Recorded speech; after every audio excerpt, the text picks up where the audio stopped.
We'll hear from our Metro Beat reporter, Andrew Gullotta, in just a few minutes. But Colin, I mean, we just heard from Gary with our interview about that 1986 run. It's been a long time coming for Mets fans. Could this really be their year? Well, to Mets fans, every year is their year, but this year's looking pretty promising. You're 30-17. You're 7.5 up on the Atlanta Braves.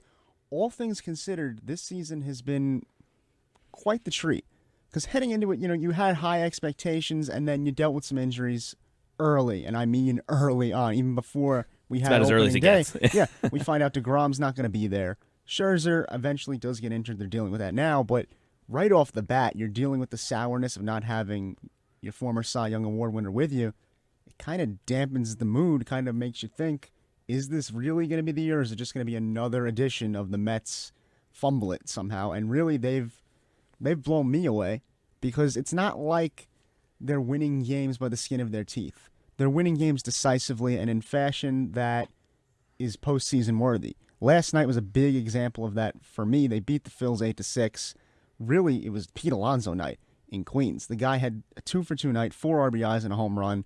A couple sack flies, too, for the Mets. That's something they struggled with enormously last season, was that even when you had runners in scoring position, you couldn't drive them home because you weren't coming up with creative ways to do so. Additionally, now they're actually putting the ball in play more. They're getting more hits. They're the second best on-base percentage team-wise in the MLB. The Mets have been cooking, man. This might be their year because even with injuries to Scherzer, DeGrom, McGill, James McCann, the catcher that you signed a year or so ago, you're still finding ways to win. And unlike last year, you're doing it effectively. It's not just that you're getting lucky with a home run. It's not that you're getting lucky on a wild pitch and someone's scoring that way. You're doing it the way baseball is meant to be played. Absolutely, and I think now we will have the chance to hear from Andrew Gullotta, our WFUV Mets beat reporter. Andrew, can you hear us? Yes, I can hear you guys good. How you guys doing? Good. How you doing, Andrew? Doing great. Thanks for having me on. Another Mets win. Hopefully they can continue their success. Absolutely. So, yeah, what we were just talking about with Colin was, could this really be their year? What's really been the strength with the Mets, especially through dealing with injuries? I guess with you going to the games and seeing it firsthand, I guess what has been that X factor for the Mets that has allowed them to continue playing at such a high level despite losing DeGrom before the season? We have Scherzer on the IL now, dealing with so many injuries. How have they been able to keep this up? Yeah, and you guys touched upon it, Colin touched upon it, about really this team's been able to score in ways that is just good baseball, whether it be getting the run in from third sac fly or, the RBI ground out or getting the clutch base hits with 2 outs. And this team last year was so bad at that. And you saw it time and time again. They would get bases loaded, no one out, and score no one. And this year they've been able to have really big innings, big comebacks, and that starts with, getting guys on base, and that's attributed to Brandon Nimmo, Starling Marte. They've been able to get on, steal bases, and get the Mets in positions to score. And then you have guys like Francisco Lindor. Pete Alonso is having an MVP-type year right now. I mean, leading the league in RBIs, hitting 12 home runs, which is in the tops of the National League as well. So those combinations, the top of the lineup, has really been a huge surprise for the Mets. And this offense in general, I think a lot of people going into the year were worried about the offense, and everyone was really happy about the pitching staff, and that kind of has flipped on its head just because all the injuries to the pitching staff. But the offense has been up to the task. They've been able to score a lot of runs and win a lot of games through that. Andrew, so much of the Mets' offensive success has been due to the configuration of the lineup and the ways that they're able to score. You touched on it, and we've talked about it here too. Is there one set lineup, and I'm talking about the top of the order, that 1-2 punch of table setters that is really going to be key for them as we head deeper and deeper into the summer? It's Nimmo and Marte. They go 1-2 usually most nights, and what the Mets have been doing, they've been going Nimmo, Marte, and they've been going Lindor and then Alonso, and those top 4 have been able to really contribute a ton of runs.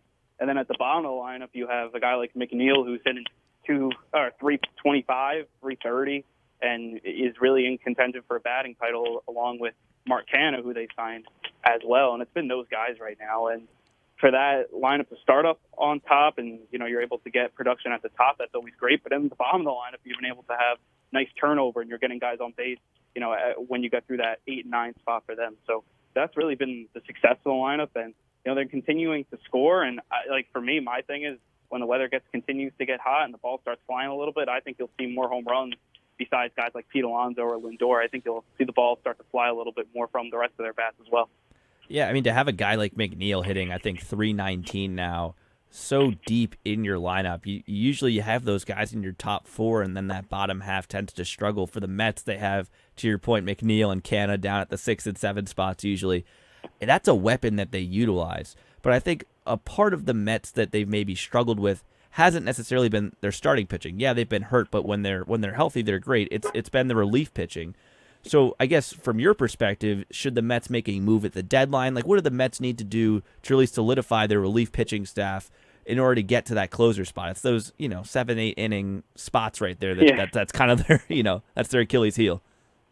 Oh, for sure. It's getting to Diaz. I think that's the big thing, and people have their bugaboo with Diaz anyways, but I think he's been so good this year. Over the last 2 years, he's been really good, but the Mets, what they've been trying to do is getting to him, and that's been guys like Drew Smith, who stepped up big time, or a guy like Seth Lugo, who stepped up big time as well. But, you see the struggles. Even last night, I mean, they didn't end up giving any runs. They ended up being really good, but still runners in scoring position. If you're a Mets fan, you see that heart rate start pumping a little bit higher. But they were able to get out of it and get the win by 2 runs. But that's kind of the area. And then even Chasen Shreve, who came in for Cookie Carrasco last night, giving up a 3-run home run to get the Phillies back in the game. It's been those middle relief, and I think, you're definitely going to have to look towards adding a reliever, maybe multiple relievers at this point. And I think, we'll kind of have to see how that ends up playing out. I mean, they've been able to win games without it, but I think when you get into the important games, when you get into September, October, you're going to need a big reliever to go alongside Diaz, and I think that they'll probably end up going out to get one. It's just kind of a matter of when, and I don't see that until probably July at this point. I don't see the Mets bullpen as particularly strong for all the reasons that you just so eloquently outlined for us, in that you might have to add something further. Thinking outside the box just a little bit, if you get DeGrom and Scherzer back and McGill back and they're all healthy, do you consider moving a guy like Taijuan Walker or Carrasco into that bullpen just to maybe give you a little bit more depth there to get to Diaz in the first place? Yeah, it's one of those things I think a lot of teams do in the playoffs. Like, you'll see them move their 4 or 5 starters. I think a guy like David Peterson would be really good. A lefty could definitely, he throws 92, 93 when he starts, but when he's only pitching 1 inning, you could see him get to that 95 range from the left-hand side. He could be a guy I think that could slot in nicely, like a lefty specialist, but also get the righties out, and that's obviously so important with the 3-batter rule. He's a guy I think for sure that you would like to see kind of step into that role. And again, the injuries for the Mets are always, you feel like you need 6, 7 starters, sometimes 8. This year they've started 9 guys so far, so it's been that area where they need that starting pitching depth. But I think in the playoffs you probably will see a guy like Carrasco or Walker kind of step into that bullpen role in October when you need the big outs. Andrew, again, we appreciate you taking the time to talk with us. I got one more question for you. It's the $1 million question. Are the Mets going to the World Series? I mean, look, we'll have to see. But my thing is, if DeGrom and Scherzer, they're healthy and they're going 1-2 in the playoffs, they'll be a very, very tough out in a 5-game series for sure, because you're going to have to face probably both of those guys twice. And I could see them having a lot of success there and get into a 7-game series when you go DeGrom, Scherzer, Bassett, and then you have some starters then coming out of the bullpen, as we just talked about, and then you also then go back to DeGrom, Scherzer again. I think it's going to be a really tough out. We'll have to see what happens and how the staff really holds up. But if DeGrom and Scherzer are at that Cy Young level, they'll be a very tough out for whoever they face.